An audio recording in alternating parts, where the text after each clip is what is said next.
Back in Unit 3, we were learning all the stuff from Chapter 6. Chapter 6 was thermochemistry. And remember last class when we reviewed all that thermochemistry stuff, the delta H, we went over Hess's law, we did enthalpy of formation, finding delta H of reaction, all that stuff. Okay. This unit is all about delta S and delta G and how they relate to delta H. So to remind you, delta H is enthalpy, so it has to do with the heat of the reaction.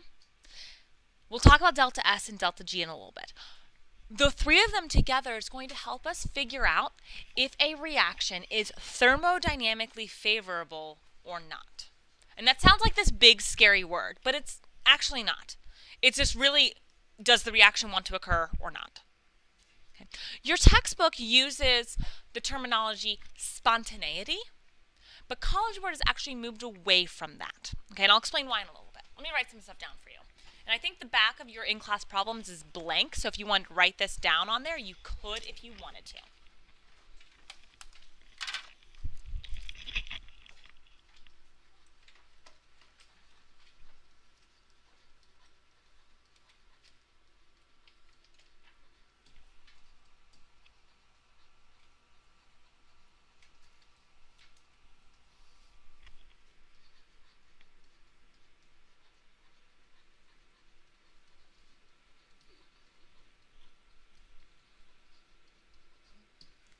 Thermodynamically is such a long word.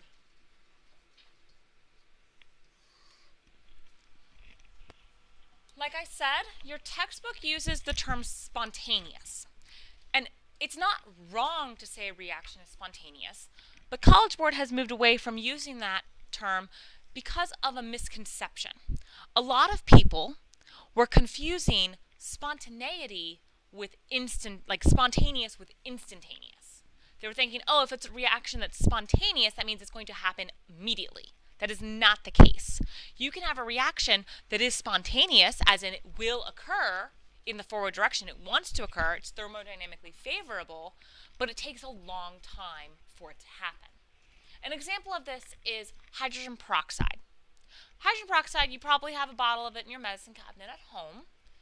What does hydrogen peroxide do naturally over time? It decays or decomposes. Anyone know what it decomposes into?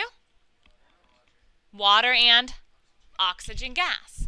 And depending upon who you had last year or whenever you took first year chemistry, you may have done the reaction where you put a little bit of the hydrogen peroxide in a test tube and then you added the MnO2 to it. And that causes it to decompose really quickly. Okay. Normally, hydrogen peroxide takes a while for it to decompose. But it's still a favorable reaction. It still will occur spontaneously. It'll just happen. You don't have, it wants to happen, but it takes a while to do it. Okay, so that's a spontaneous reaction that's not instantaneous. Okay, and it is possible to have an instantaneous reaction that's not spontaneous. Okay, so that's why they move away from it and say favorability versus spontaneity. But if I say thermodynamically favorable reaction, that means that it's spontaneous, according to your using your textbook vocabulary. And that means that the reaction proceeds in the forward direction.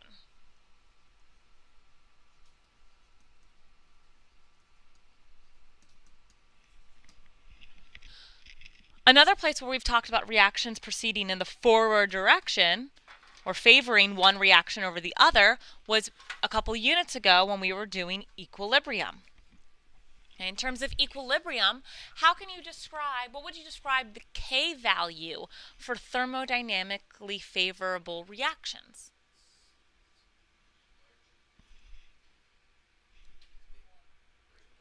Greater than 1.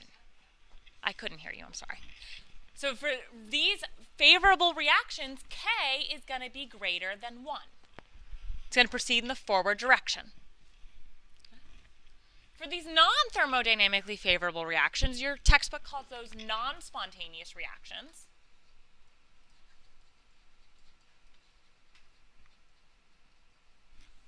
Which reaction is favored? the reverse reaction. So it proceeds in the reverse direction.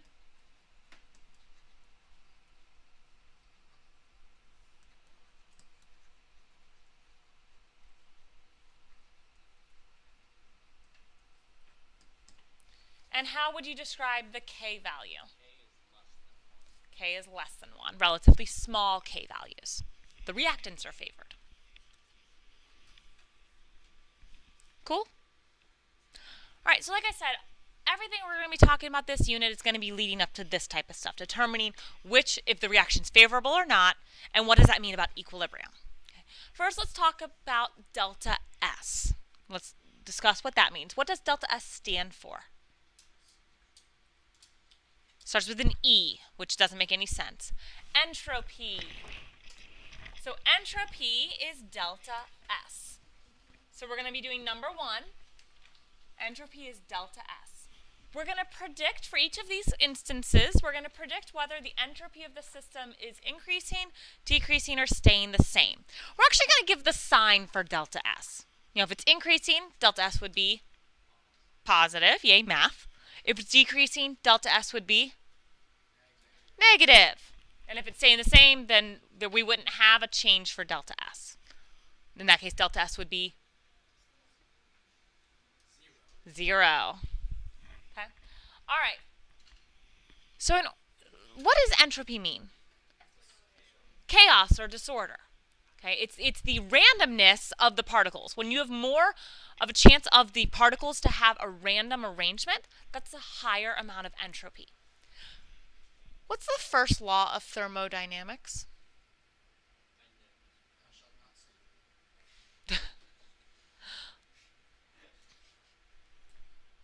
Energy cannot be created nor destroyed.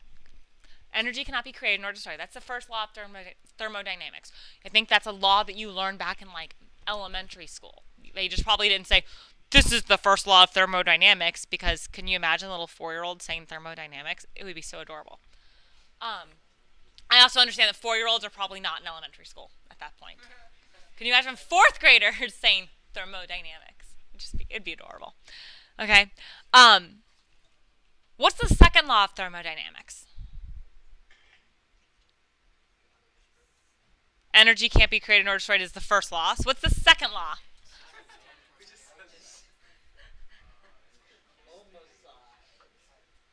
Oh, I think you're mixing up the laws of thermodynamics with the laws of motion. You're thinking of every action as an equal and opposite reaction. That's Newton's law of motion. Get physics out of here. Yeah, the universe the entropy of the universe is always increasing. Systems tend to go towards maximum entropy, maximum chaos or disorder. So reactions that are favorable tend to be ones in which the entropy is increasing. It is still possible to have a favorable reaction where entropy is decreasing. We'll get to that in a little bit. But the universe likes reactions where entropy is increasing. Think about your bedroom at home. What happens to it over time? It gets messy, right? Unless you put forth effort to keep it tidy and neat. But it just will naturally become messy over time. Or like your binders. Unless you are very diligent about making sure everything gets put back in the appropriate place, if you're just going too quick about it and stuff, you just throw everything in. Or your backpacks, some of your backpacks are really messy. Some of your lives, yeah. Okay? All right. Ice melting at 0 degrees Celsius. Do we think that is an increase, decrease, or no change to its entropy? An increase.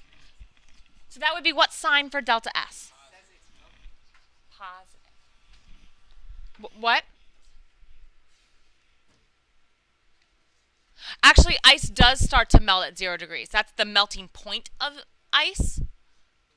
But it will not completely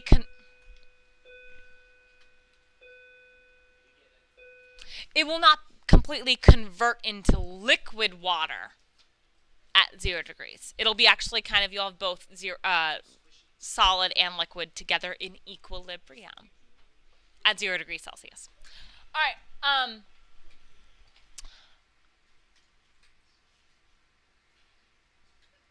Anyway, why is that an increase of entropy? Justify.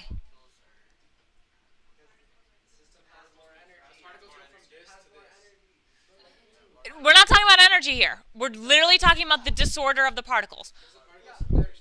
Describe what do the particles look like for ice? It's very ordered. It's a very ordered structure, right? And then when it starts melting, that ordered arrangement starts to break down. It becomes more disordered. Okay. So if we're talking about liquid versus solid, liquid water. Yeah.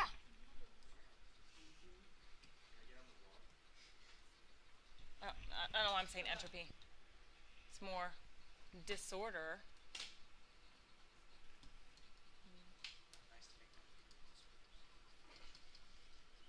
What was your question? I couldn't hear you. Okay, not relevant. All right, moving on. What about when a precipitate forms in an aqueous solution? That would be less entropy. So what would the sign be? Negative. Okay. So originally we have aqueous solutions where the particles are all moving around, and then a precipitate forms. So some of those particles are being locked up in the solid form. That's increasing the amount of order that's there. So less disorder, less chaos, less entropy.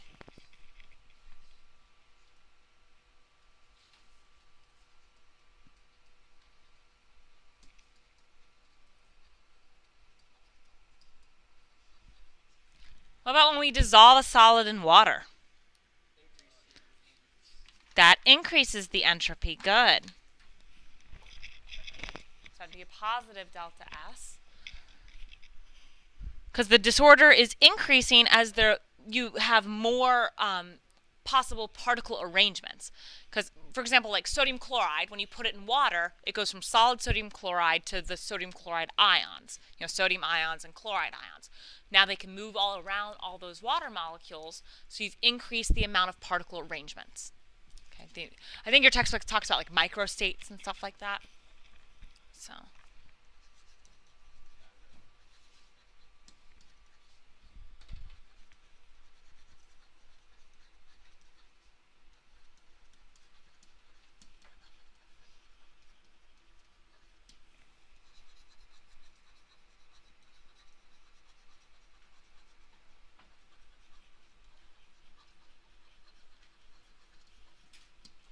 So disorder increases as more possible particle arrangements are available. And what about a gas condensing to a liquid? Decrease. We're increasing the order or decreasing the disorder of the particles.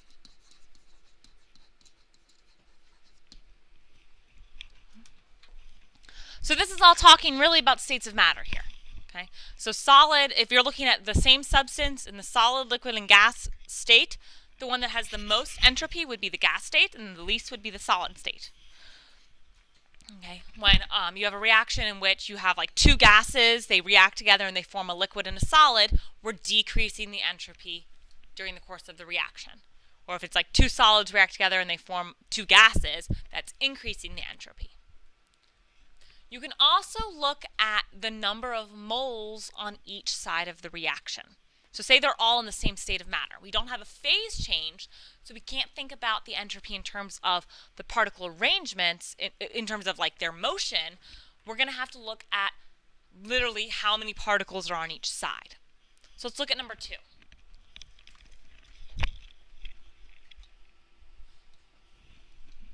So we have this reaction, N2 plus 3H2 goes to 2NH3.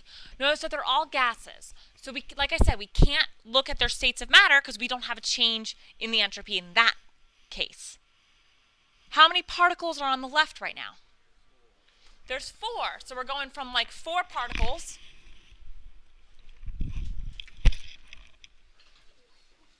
Let me just do it this way.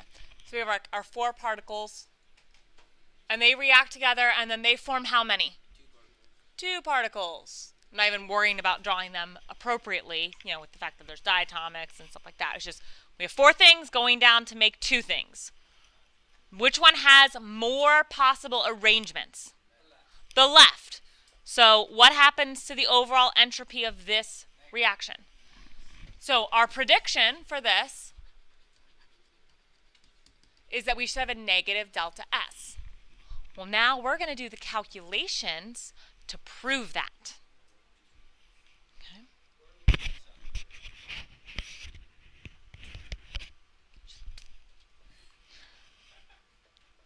So we're going to calculate the change in entropy of the system. Okay, so we're going to calculate, so the system is our reaction. So we're going to calculate delta S of reaction.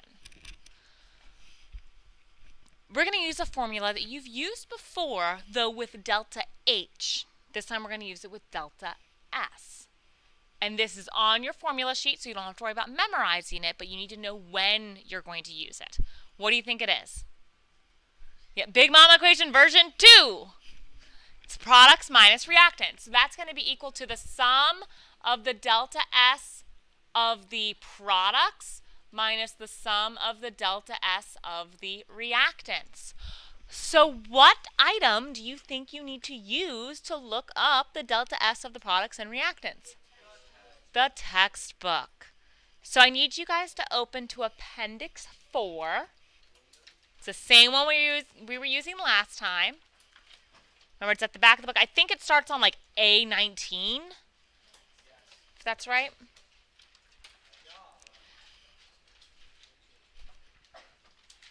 Oh, and just like before, I don't think we have enough test books for every single student, but you guys, hopefully there's somebody near you that you can look off of, okay?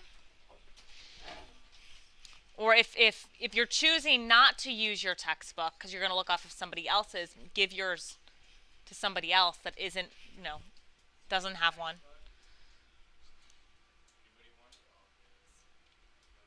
Okay. So you're going to look up these substances. For elements in their standard state, for lone elements in their standard state, delta H is 0. That is not the case for delta S. Okay? So you're going to have a value for each one of these. So you're going to look up the product. Remember to check the state of matter to make sure you pull the correct value.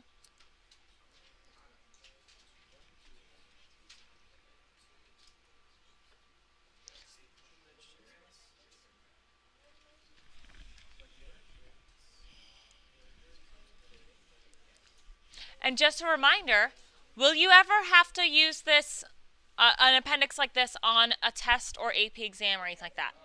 No, they'll give you the pertinent information in the problem. Well, your homework, and it's still good to know. It's still good to know how to read these charts.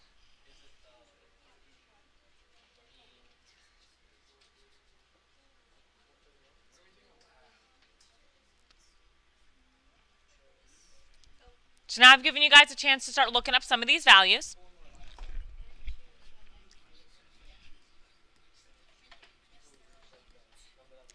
We have two ammonias on the right. What is ammonia's value? 193. What are the units?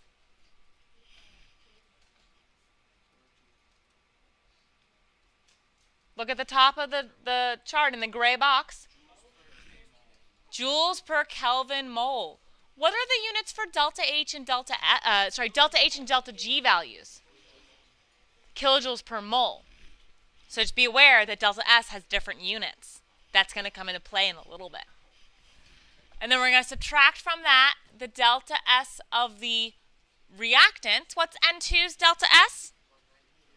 192 joules per Kelvin mole. And we have 3 hydrogens. What is hydrogen's delta S? 131 joules per Kelvin mole. So now you get to subtract, do the math, and you should get a value. Negative 199. And what's the unit again? Joules per Kelvin mole. Does that match our prediction that we made? Yes, delta S is negative, and our math shows that.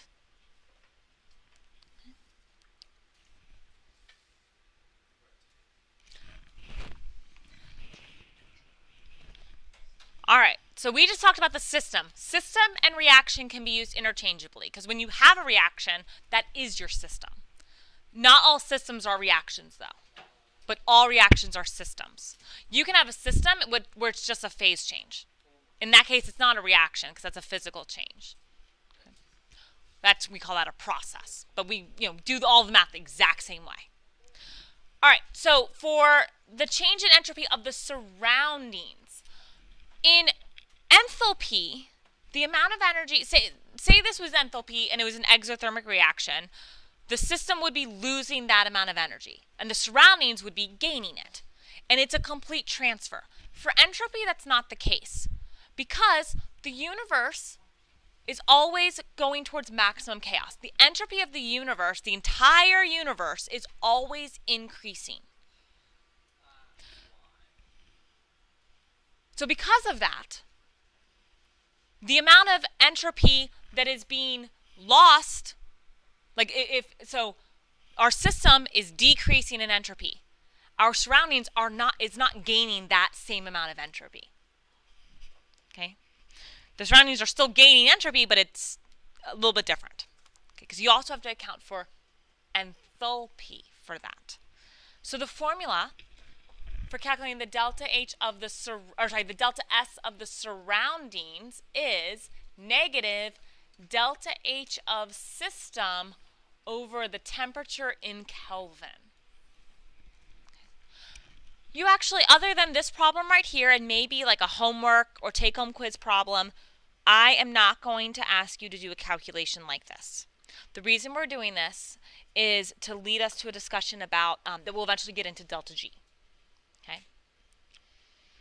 So this formula is not on your formula sheet, so therefore you won't have to calculate it on the AP exam or on like a test question. Okay? But we're still going to do it because, again, it's helping us get to a later point. Okay? So in order to use this formula, what do we need? We need delta H of the system. How do I find delta H of the system? Big Mama version 1, which is the stuff we were doing last class, and it's basically this equation up here, but with the delta H values in your textbook. So hopefully you didn't close it because we're not done with it.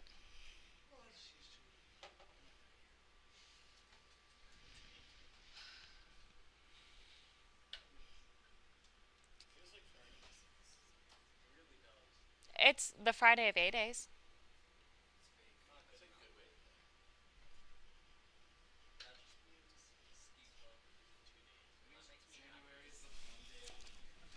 January is the Monday of the year. What? You think? Yeah, I could see that because, it's right before you have to go back to work or school.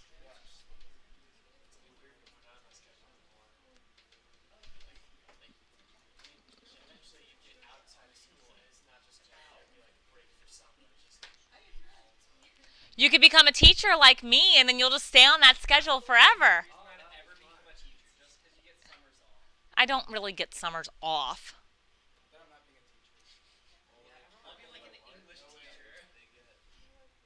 Because I teach virtual, so I work year-round with virtual.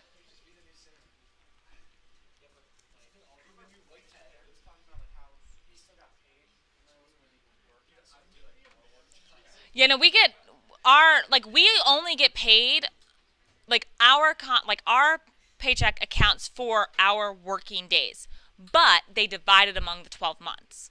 They pay us all year. So, have you calculated delta H?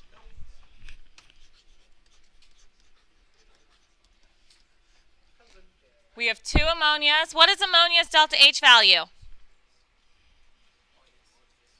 Negative 46. We have one nitrogen. What's nitrogen's delta H? 0. And what about hydrogen's delta H?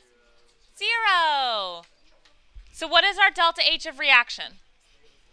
Negative 92. kilojoules per mole. And that's our delta H.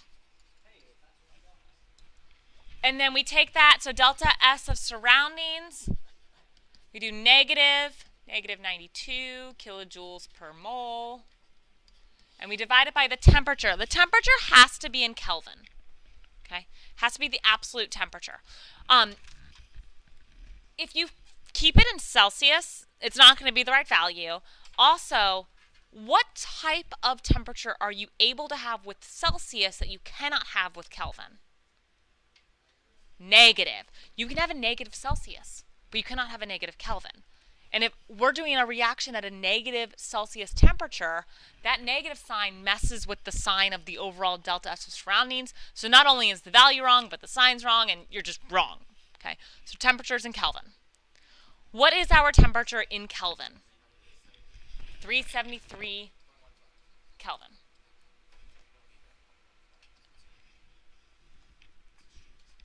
So what do we get?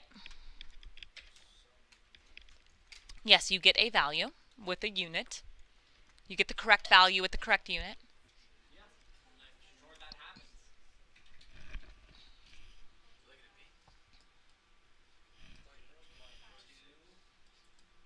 Isn't it 247? The reason I'm doing 3 sig figs is because temperature is our only measurement in this problem. The delta H values were all standards. And our temperature totally had 3 sig figs. There was totally a decimal point at the end of that 100, as you can see up there. Okay. Well, your paper's wrong. You must have gotten the defective one. You must have gotten the defective paper. So is there a reason that that dot is like the red dot that you, the red pen that you were writing in? It just turned that color randomly. It got a little bit of sun exposure and got sunburnt. Eraser over it, it won't go anywhere. No, it will not. And really use honesty in this classroom? We totally use honesty in this classroom. Keep that in mind when I'm doing my next test. You got me there. All right, what are our units? Kilojoules per Kelvin mole. Or mole Kelvin, either one. So that's our delta S of surroundings. And now for delta, the change in entropy of the universe. This is a misnomer. It's not necessarily change in entropy of the universe overall. It's the amount of entropy change that this reaction is providing to the universe. Okay? You can have a reaction in which it will decrease, it will remove entropy from the universe. Or you can have a reaction in which it will add entropy to the universe. The one where it adds entropy to the universe, that is the favorable type of reaction. If it's removing entropy from the universe, it ain't favorable. But it is still possible. Does that make sense? So this one's really easy to calculate.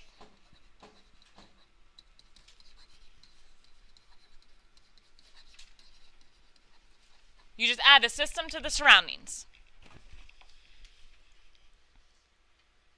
Can we do that right now as is? Why not? Different units. We have a unit mismatch. We have joules per Kelvin mole for our delta S of system, but kilojoules per Kelvin mole for our delta S of the surroundings. I say let's get it to joules per Kelvin mole because that's the one that typically is used for entropy. So what would this be in joules per Kelvin mole? Yep, 247 joules per Kelvin mole. Now we can add them together.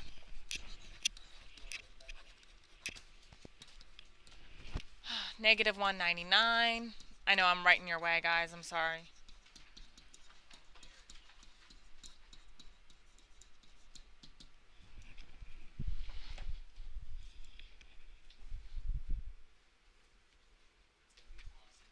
It is going to be positive. Good job. What is it? 48.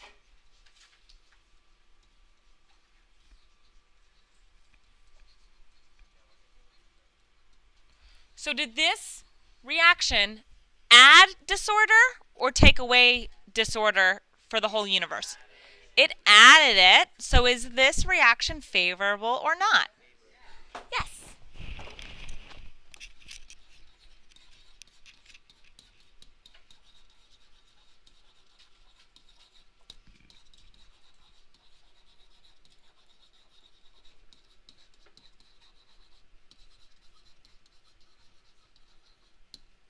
Yes, because it increased the entropy of the universe. Make sense? Now, favorability can be found doing this, or we can determine if a reaction is favorable based off of its delta G. Okay. What does delta G stand for? Anyone remember? You know, from your reading that you were supposed to do for today? Or maybe even from AP Biology if you took that? Something energy. Something free energy. Gibbs free energy. Gibbs free energy. Good. Sorry for anyone that's getting flashbacks. Apparently, I learned yesterday that the AP Bio textbook, the section on Gibbs free energy, is not the best thing to read. And that's exactly what the person who sits in that desk during 6 block said.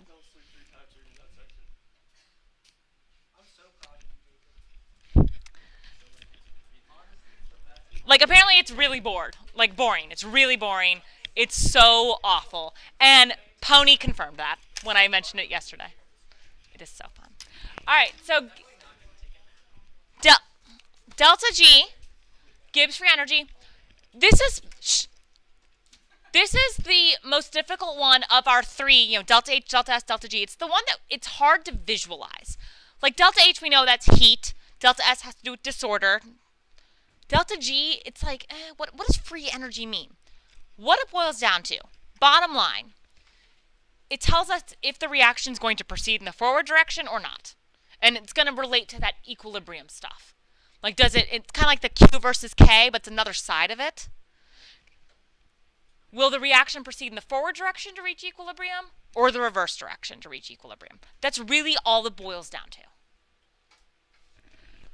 We have two methods that we're going to use to calculate the delta G for this reaction. That's what I said for both methods.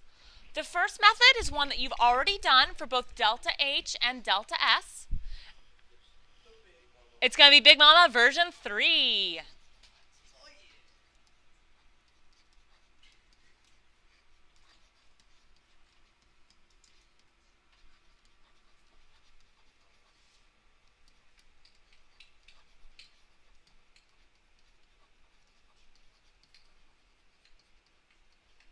So I'd be using this middle column of the chart that I gave you. There's actually another method as well, and both methods, you need to know how to do them because depending on the information you're given, if you're not given delta G of formation values, you cannot do the Big Mama equation. You're going to have to use another one. Okay? And the other one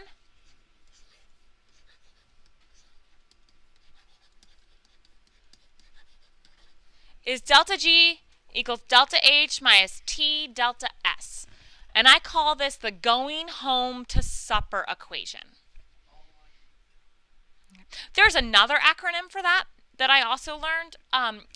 It's a little bit less PC. I'm going to say it once, and I'm apparently recording it, so you can always immortalize it. But it is Ghetto Homies Take Speed.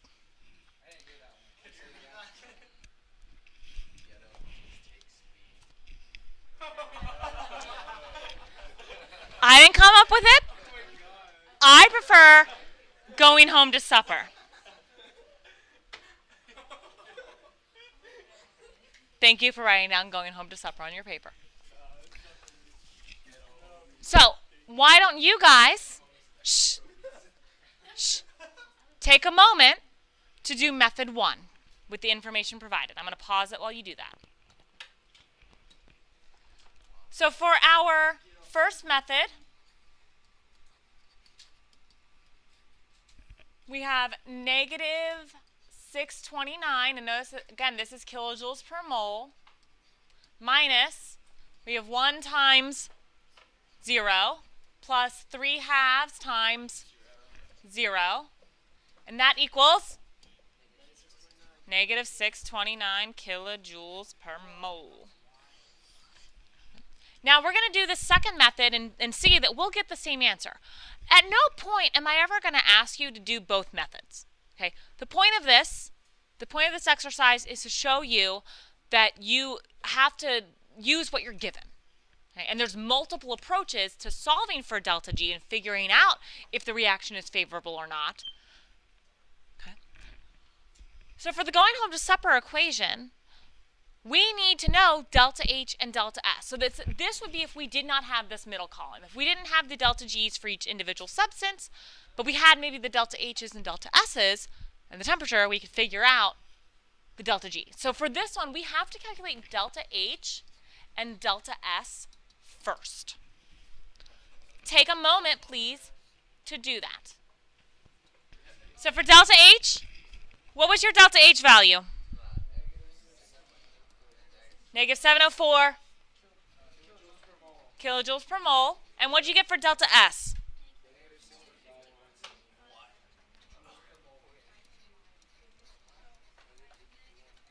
How about negative 252 joules per Kelvin mole?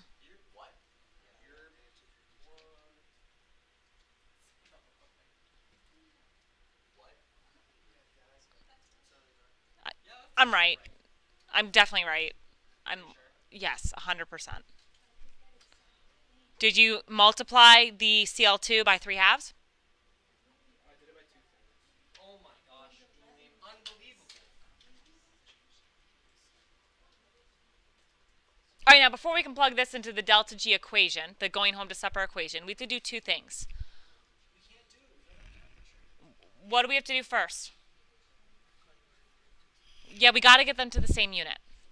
Right now we have a unit mismatch. Delta G is typically reported with kilojoules per mole. So let's convert our delta S to be kilojoules per Kelvin mole. What would that be in kilojoules per Kelvin mole? Yep. And we also have to account for the fact that temperature was not explicitly given to us. What is the implied temperature? Why is it 25? Because this degree sign means it's at standard conditions. And remember, for thermo, standard conditions are 1 atmosphere and 25 degrees Celsius. So our temperature is 25 degrees Celsius, which is what in Kelvin? 298. So we have negative 704 minus 298 times negative 0.252.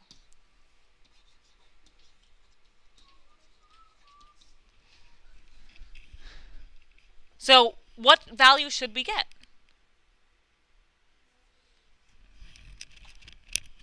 We should get negative 629. Confirm that from this.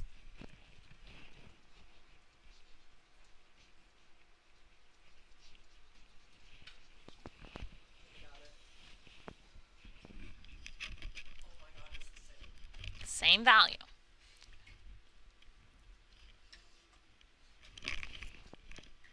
Did you forget the negative sign on the delta S? The degree sign right here, that tells us we're at standard conditions. If there's no degree sign, we're not at standard conditions.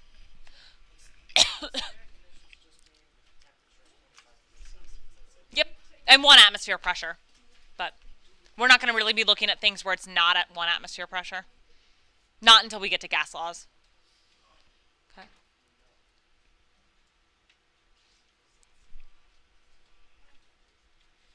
All right, go ahead and flip back to the back of your agenda, or not your agenda, your page again. We're going to add one more thing to it, where maybe you took the notes from earlier. I'm recreating a chart that was in your guided notes.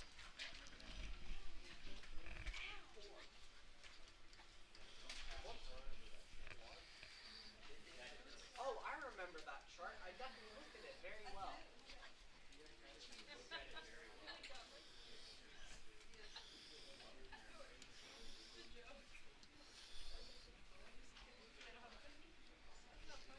All right, shh, guys, please be quiet. A negative delta G, like what we got in the last problem, a negative delta G means that the reaction is favorable. Or it means that the reaction is proceeding in the forward direction until it reaches equilibrium. At equilibrium, delta G is 0. We'll talk about that next class.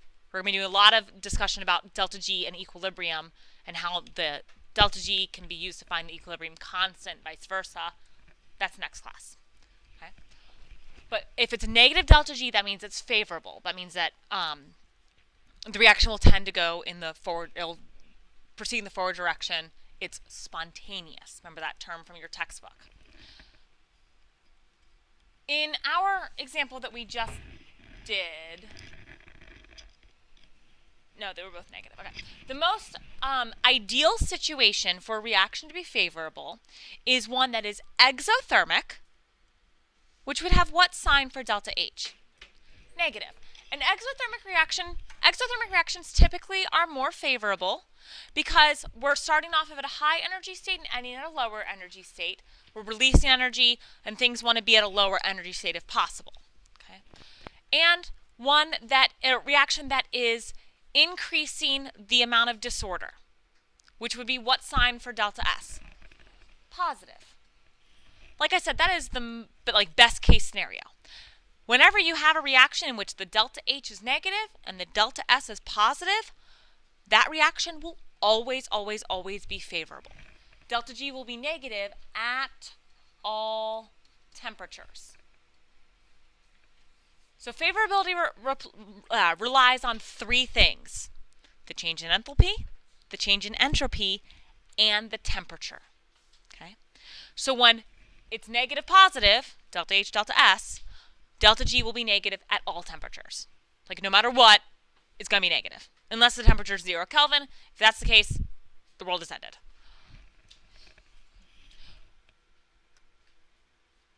When would delta G never be favorable?